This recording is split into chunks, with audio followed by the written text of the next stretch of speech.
Have you ever been to Madisonville? No, I couldn't even tell you what direction to drive. It's really an interesting place, and you pass some neat things on the way there. You go through Hanson, which used to be an outlet mall. Yeah, that's bad. You're gonna Hanson, Kentucky. I don't know. This case should never have come to trial. I don't think it's fair to call my clients frauds. Because one time I turned into a dog and they helped me. Thank you. Your Honor, we would like to withdraw our plea of not guilty and enter a plea of guilty. This trial is a travesty. It's a travesty of a mockery, of a sham, of a mockery, of a travesty, of two mockeries, of a sham. If we are to have faith in justice, we need only to believe in ourselves. And the truth shall set you free! How do you plead, guilty or not guilty? Oh, guilty, but with a real good excuse. I think the truth will come forth. You can't handle the truth! Hello, everybody. It's time for More Law Light, first episode 2022, brought to you by Foreman, Watson, Holtry. Yeah, and boy. We are excited today. The sun is shining. We are situated where we belong, in the high-rise white brick edifice. That's right. In the library studio with headphones on. Yes. It is awesome. Mm-hmm. Feels good. Welcome back. Well, you welcome back. I was technically already back, but thank you. Not, but I am now. Yes. That's how that works. Correct. PJ, we got a lot to talk about today. I saw you walk in here with some sheets, I got papers, and I don't even know what it's about. but I want to start by talking about something I'm excited for you. You driving a new little vehicle around, and the law firm is going to take that little dude in, that car, and it's going to get measured up down to the millimeter, right? Yeah. And they're going to put some cool stripes on that dude. That's right. Let's kind of bring everybody up to speed. You are going to be driving as your primary vehicle, a company vehicle now. Moving on up to get a piece of that pie. To the east side. East side. But you're taking it into DMC Graphics. DMC, yep. Right? And they're going to, they've sent us some ideas that they think they're going to wrap the car. It's not really a whole wrap, it's being decorated. I mean, what's the word? Decorated sounds a bit fancy. It does. I think it's going to be, I'm going to say it's going to be decked out. It's going to be detailed. That's right. With vinyl lettering and stuff like that. Mm-hmm. But so it's going to be like a crash scene investigation car so that we can take it out to scenes to do video photographing and aerial photographing with the drone. It's also going to allow you to move between our many offices, which is something else we're going to get to here in a minute. It's going to be cool. It's a moving billboard, so to speak. It's got the name of the firm on it. But it's a cool-looking billboard. It is. And the car is sporty looking. Yeah, it's a nice car. It's a sporty looking little dude. For those who don't know, I have been driving it, and it's nice. I like it. Right, but you've been driving it, blending in because it's just white right now. Right now, yeah, I'm very inconspicuous. Right, but pretty soon I'll be standing out like a very cool looking sore thumb. I'll tell you what, rolling down the road. I really like the design they came up with. Now we have to get the horn changed to where when I hit it, it sounds like the Ghostbuster siren. Yeah, well, we can work on that. But so tomorrow is the day of measurement. Yes. And then they'll order what they need in and design and then we'll create it. Set a date. And so, but by the end of this month, we'll have a car that's going to be looking sharp, right? Mm-hmm. Awesome. So what we'll do is when that comes out, we'll get some walk around photo of it or GoPro type of it, and then put it on, blast it on social media and stuff like that. The new mobile. You excited? Right. I am. Yeah, I think it's excited. cool. I think it's a cool thing for 2022. It's gonna be awesome. Yeah. Plus, people are probably gonna mistake me for a cop every now and then. Hey, you need a badge. We need to get you a badge now. Yes. Well, you have to be really deputized. Cool. Oh yeah. CSI. Even if it's a plastic badge, but just appears metal from a distance. That's I'd right. be okay with that. It doesn't have to be metal. That's right. Now, we had a case about that where a person had like a badge from some weird job, and I'm not going to say what it is just in case somebody knows, but it was like spoiler alert. It was some kind of job that you would not expect would come with a badge. Like Nighthawk security. He was probably more I'm kidding. Nighthawk less security. secure than a Nighthawk security. So they had a badge. So there had been some, I guess, questionable activity by this person. I already have questions. The police came to their house. And when the police came to their house, the person, I'm not going to say male or female, presents this badge as if they're law enforcement in an attempt to tell the officer, you're not going to arrest me. I'm law enforcement, or I'm like a counterpart of yours, so to speak, or we are contemporaries. Yeah, kind of like when I tell Jehovah's Witnesses when they come to the door that, hey, I'm a Jehovah's Witness, and then they go away. I still lie to them and tell them Trina lives there. Yeah. Look up Trina. But anyhow, and the person was prosecuted for presenting of the badge and misuse of it and that type of thing. Right. So, interesting case. John Bennett handled the case in defending the individual. So, if we get you a badge, please do not abuse the power. No. It'll be more of a fun thing. Yeah, I won't be doing any. What's it called when you pretend to be? There's a specific phrase, isn't there? Yeah, when you pretend to be a cop. I can't think of what it's called right now. Impersonating. Oh yeah, impersonating a police officer. Right. Yeah. Right. New vehicle, a badge. It's all coming down the pipe, and awesome. For 2022. Moving on to something else big about 2022. We had discussed this in passing, but we are officially open in Madisonville, Kentucky. Awesome. We have a really neat office there. It's right on Main Street. I think actually the address is like 1 East Main. I mean, how more prominent can it be than it's not like 100. We're the one. Well, there's only 3 other buildings on that street, so it's not going to be hard to miss. It's like my Monopoly board when I own the first 2 light blue property, or purple. Aren't they purple or something?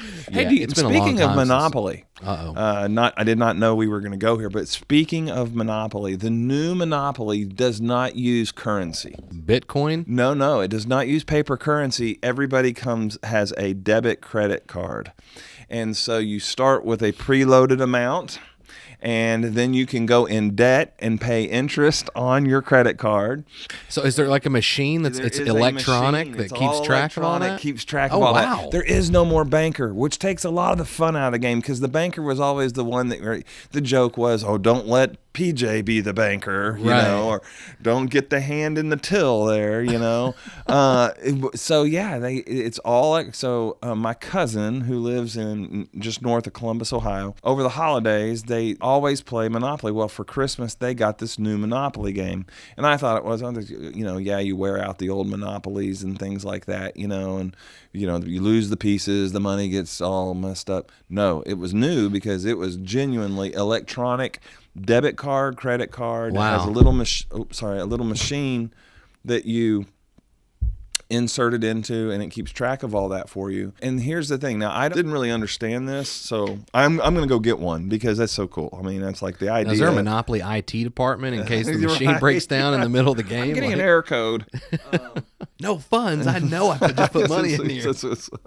Wait, what do you mean there's a hold on my credit card? He said something about that it's not even done in hundreds or thousands anymore, that everything's by millions. So it's like, the base properties are like $1 million properties, and then you have the $10 million properties, and you have the $50 million. I don't know. Well, you have to account for inflation. Inflation, right. My only hope for that is that they genuinely do put interest on things, because that's real life. So let's teach our kids, like, okay, you're going to pay interest on this credit card if you're in the hole, and that kind of thing. Anyhow. Now, admittedly, I've never been a fan of that game. Me either. It takes so well, there are abbreviated ways to play the game where you pass out it's the called problem. Not playing it. No, okay, whatever. Well, real quick though, here's what I took away from everything you just said. Even in Monopoly, progress caused someone to lose their job. Probably, but that's the capitalism. Banker. He's been he's been replaced with a machine. Sure. Well, we got off here on Monopoly talking about our office building in Madisonville. Mm-hmm. It is not one of 3. It is one of many, but we, my friend, are on the corner. That's right. We're number 1. We are number 1. That's awesome. So the way that's going to be set up is Davin Shaw, our rising star lawyer here in the firm, is going to be the attorney, and he's going to be in Madisonville full time. Not that he won't come to the other offices like I go to the other offices when needed. Well, you can't miss him because in his free time he'll be standing on the roof waving at people driving by. That's probably the way he is. He is that type of person. But also, we have a new team member at the Madisonville office, so I'll be getting a bio for you to put on social media. Her name is Kara Clayton. Kara has several years of experience working in another law firm in Madisonville. We were fortunate to find her, and she agreed that she wanted to be a part of something, growing and new, and so she came over and began the first of the year. Awesome. Welcome, Kara. She's being trained by Davin directly. Cool. Busy times. I'm heading over to Madisonville tomorrow, and we'll be meeting Kara and Davin down there, see the office and everything. Bought the building without even looking at it. Of course, Jeff Foreman went down and was a part of the transaction of getting the building. So we're excited because Madisonville presents us with a lot of opportunity. Right. Davin lives there now. He married a girl, Kate, from that region. Mm-hmm. So another exciting announcement for Foreman Watson Holtry that we need to get out there. Have you ever been to Madisonville? No, I couldn't even tell you what direction to drive. It's really an interesting place, and you pass some neat things on the way there. You go through Hanson, which used to be an outlet mall. Yeah, that's bad. You're gonna Hanson, Kentucky. I don't know. I think they actually turned it into a Walmart, but it used to be They turned all of Hanson into a Walmart. No, well, pretty much. So you go past Hanson, getting to Madisonville, but also one of the biggest Carhartt manufacturing plants is right outside Madisonville. Oh wow! How far away is that from here? It takes just about an hour to get to Madisonville. Okay. So the way you go is you head out 81 and go through Calhoun. You go through instead of going through Sacramento, you turn in, you get up on the Pennyrile and you take a left and you head toward Madisonville. Gotcha. Like you're heading. Okay. Yeah. So it's a cool town, and again, we're super excited about being there. So you'll have to swing by. Yeah, I have to get some drone footage of that office. Drone footage of the office, and we need to get on the. I might as well go out there and do that, get the drone footage, and go ahead and take a photo of her. Yeah. Because otherwise, they're probably just going to have to send the cell phone. Yeah. Picture, and probably those never really pan out. So let's just put that on your list of things to do. Yes. All right. Thank you. Bye. Bop. All right. That's going to be in the back of my mind the rest of the day. You're welcome. Front of my head, actually. You are welcome. Thank you. Chumbawamba. Yesterday. Oh, stop. Earworm. All right. So we are finally allowed to announce something that we learned a couple of months ago. I don't know if you saw this. I put it out there yesterday. So for the 3rd year in a row for me and the 7th year in a row for Bart Darrell, the two of us have been selected as super lawyers. I did see in that. The area. Congratulations. Of personal injury. I've had a couple people just since yesterday ask. What's weird is that we've announced this 2 other years, and nobody was interested in, well, what does that mean? Right. And I guess maybe we're becoming better consumers, which is a good thing. People were asking me, I got a couple text messages, and then well, what exactly does super lawyers mean? And sounds kind of like a superhero or something. No, we did not become superheroes. Right. We don't get badges or anything like that, or have It's unfortunate. Capes or things like that. But we do. Super Lawyers is a division of Thomson Reuters, which Thomson Reuters. Chris Hughes was here. You remember Chris? Yeah. Thomson Reuters does a lot. They do a lot of information for the stock market and financial analysis, but they also do a lot of legal marketing and helping. They're a resource for law firms around the world, not just in the United States. And they decided it was important for consumers to have a way to know more about lawyers. And so it's like, well, what's one way we can designate certain lawyers as having accomplished certain things to where they would get some type of designation or recognition so that the consumer can say, aha, all right, this person has this designation. And so they came up with a criteria. And the criteria, I thought it would be worthwhile just real quickly going through this. Number one, you have to be nominated. Once a year, lawyers in each state are asked to nominate top attorneys that they've personally observed in action. Lawyers can nominate people from their own firms. They can nominate people that they've been against in cases. They can nominate people that they've maybe served in, like the Kentucky Justice Association. Hey, I've served on a board with this guy. I like him, or this lady. That's got to be kind of a satisfying thing, because by getting this designation, that means that you were selected not by people who appreciated the work you did for them, but by your peers. Right. Who you may have gone, like you said, head to head with. The nomination is a big thing. You're right. And what's funny is you never know who nominated you. And it could be somebody different every year, because you don't just, if you get it once, you're not in.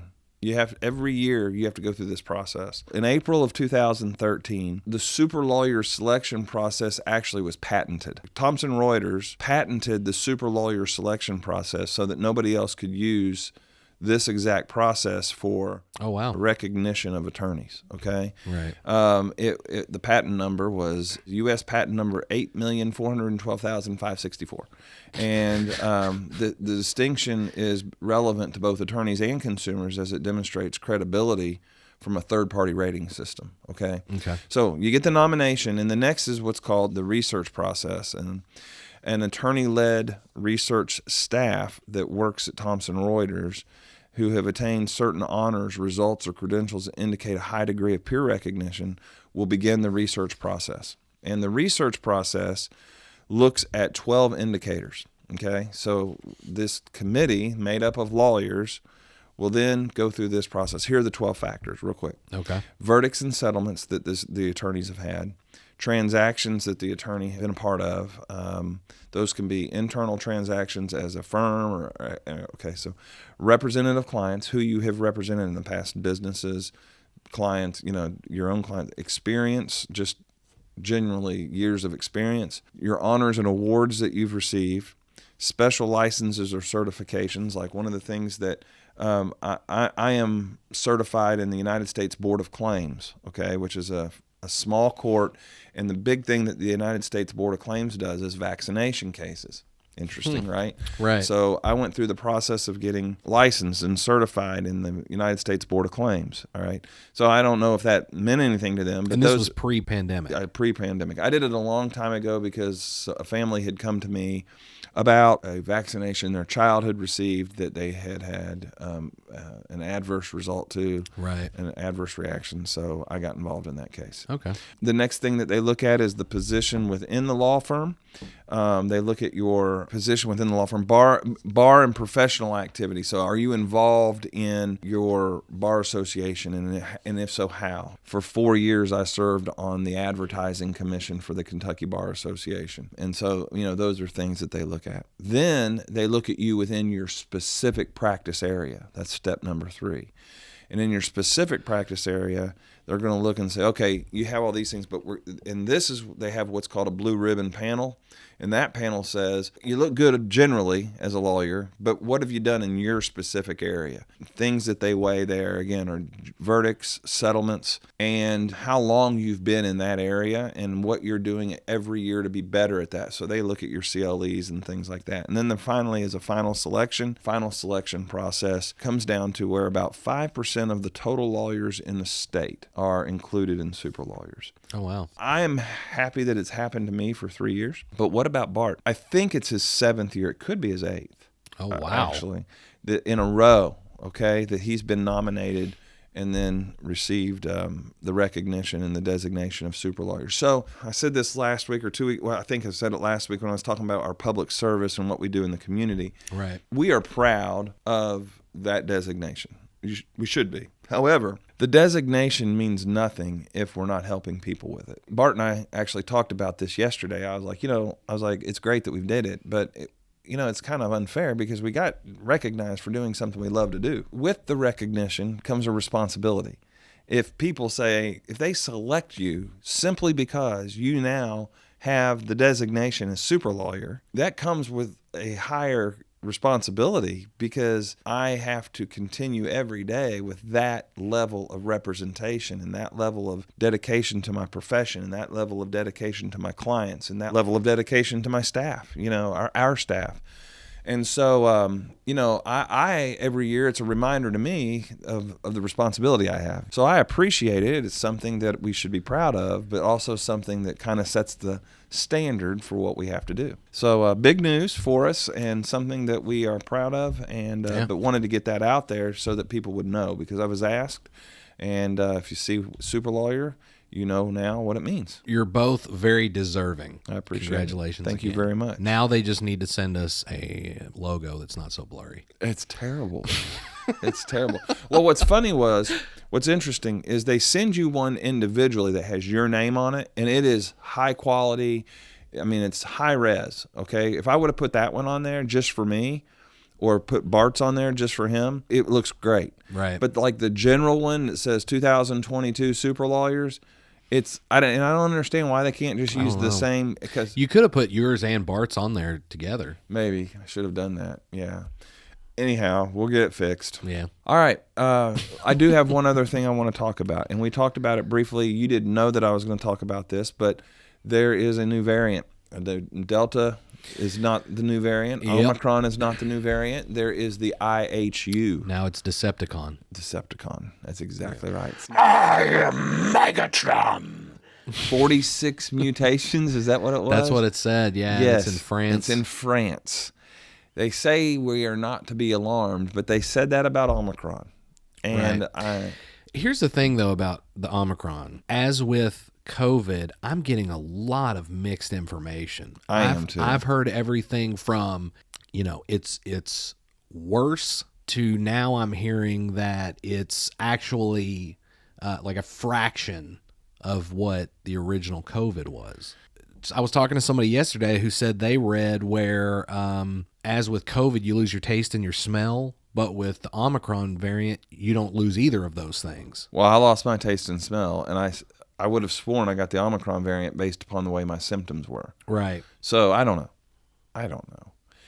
All I know is that if what went through here, and when I may say just the office, but Owensboro in December, if that was Omicron, it may not have been as bad across the board from a severe health standpoint, but I can tell you this, it was far more contagious. I mean, It just was like, boom. You know what I'm saying? I swear that it was more contractable than the other. I had both of my vaccines plus the booster. Still tried to practice good hygiene, like mask, and I was not doing anything dumb. It happened fast. So anyway, the IHU variant is in France, southern France. They've had 12 cases of it, which means by today they probably have 112, Right. I would bet you that we are going to be talking about the IHU variant. Or one of its 46 brothers and sisters. Brothers and sisters, that's right. And when you read about it, they're like, not to be alarmed yet. I would say we're going to hear a whole lot more about this. So kiddos, wash your hands, wear your masks, be smart, and let's not let IHU be the next devastator. Yeah. When I say this, I'm not trying to downplay the severity of COVID, because a lot of people have lost their lives. And that's the time that we're living in now. Ironically, in 100 years, we'll be dead, but, COVID will probably still be here, and there will be something else mixed in there with it. I'll preface by saying this. COVID and the flu are not the same thing. I get that, yes. I'm all for the mask, but I did read the history of influenza. And if you look at the history of influenza just as a virus, because that's what COVID is, COVID's a virus, they are very similar in how things went down. The difference is that the flu that we're aware of today, which still does kill people, it took forever for them to get some kind of a vaccine. And even then, the very first vaccine that they started giving people, they had this like major negative reaction to it. And they actually had to halt the vaccine and start over again. There were probably a handful of pandemics where millions of people with the flu died. The big difference I've noticed with the flu or tuberculosis or any other pandemic that's ever happened in the history of our country, it takes like 60 years. Tuberculosis took 80 years to get a vaccine that worked. With us, it took a very short amount of time to get any kind of vaccine that could kind of work against it. So I guess I say all that to say this. In Asian culture, if you feel a little bit sick, you wear a mask, and that's to protect other people that you're around from getting the virus. Right. And they've been doing that for a really long time. We don't do that in our culture, and we've only picked it up because of COVID, and we're so spoiled in this country that we act like it's this huge detrimental issue. I don't think we should be wearing masks consistently. Right. And I'll be glad when we can get to that point where we do look at COVID as the flu, because it's here to stay. I'm with you. I'm picking up what you're laying down. How many days when you had COVID do you think you were physically unable to do, like, to work, to come to the office and work? Like, of your entire spell of having it, how many days was it so bad that you could not have sat in a chair and worked? Well, I did.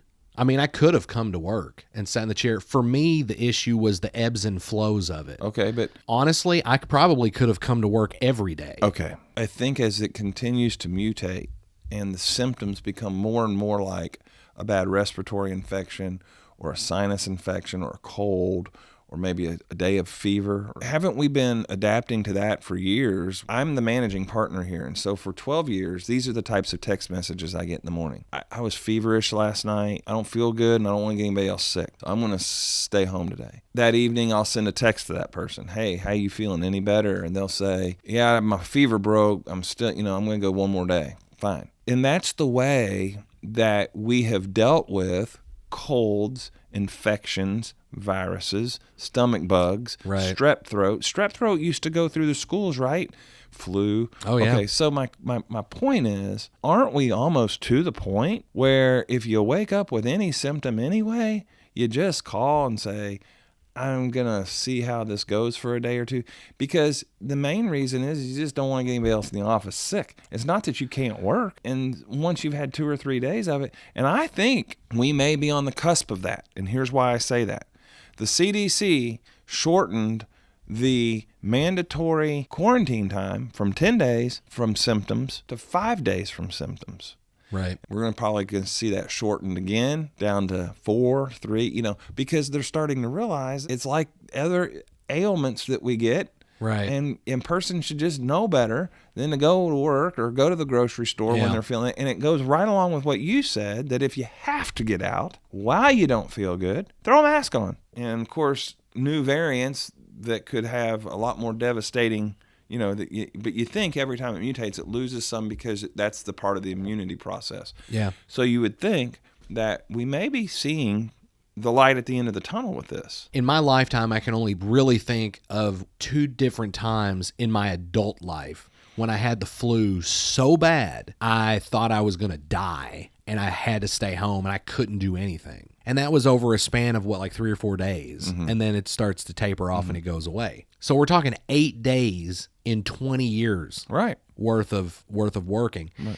Any other time where I've gotten flu-like symptoms and I didn't feel great, but I could still function, I went to work. Granted, the people I would work with would be like, really? Well, stay away from me. Mm-hmm. Just go over there and stay away. But now there's this bizarre, and I think it is because it's a new virus, but now there's this mindset where it's like, if you show any symptom whatsoever, you're treated like someone who has leprosy. Well, that's the other thing, though, is that there were a lot of people that died of COVID. Yeah. Whatever the first variant, COVID-19 or I don't know, it would take people down and out quick. Then it's become less and less and less and less and less and less of that. Not that people can't die of Omicron, right? I mean, if you have an underlying health condition and then you don't treat the symptoms of this and don't get the vitamins and the steroids and everything pumping through you, then maybe yes, it can.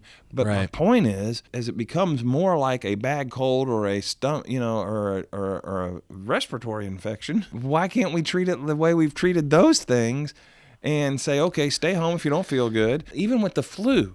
When it's safe to come back is once that fever has broke, you are not able to spread the flu. Anyway, and the only reason I wanted to mention IHU is to say, because so many people get their news from Law Lite podcast that we wanted to be the first to break that. That's right. Right? So eat your heart out, CNN. That's right. Or News 14. Hopefully we don't have to have a whole lot more discussions about it, but we'll keep our eye on IHU. We're excited about 2022. I mean, lots of stuff we've covered. Awesome things happening. Yeah, happy to be going at it at the pace we are. So we're going to be getting a few guests on board, and we're going to be looking for some places to do some remote podcasts. So, hopefully, someplace with food. Yeah, well, good food. Mm-hmm. Yes, sir. Yeah. I'll call up Ben Skiatis, and we'll do it at the Lure or Famous Bistro. We need to do that. That's a goal. The bistro. For name dropping. Bistro buddies. That's right. All right. This has been Law Lite podcast, brought to you by Foreman Watson Holtree. FWHlegal.com is where you can find all the information about the firm, and we are, of course, on all the different social media platforms. Check us out. If we can ever help you with good quality legal representation by super lawyers, let us know. This case should never have come to trial. I don't think it's fair to call my clients frauds. Because one time I turned into a dog and they helped me. Thank you. Your Honor, we would like to withdraw our plea of not guilty and enter a plea of guilty. This trial is a travesty. It's a travesty of a mockery, of a sham, of a mockery, of a travesty, of two mockeries of a sham. If we are to have faith in justice, we need only to believe in ourselves. And the truth shall set you free! How do you plead, guilty or not guilty? Oh, guilty, but with a real good excuse. I think the truth will come forth. You can't handle the truth!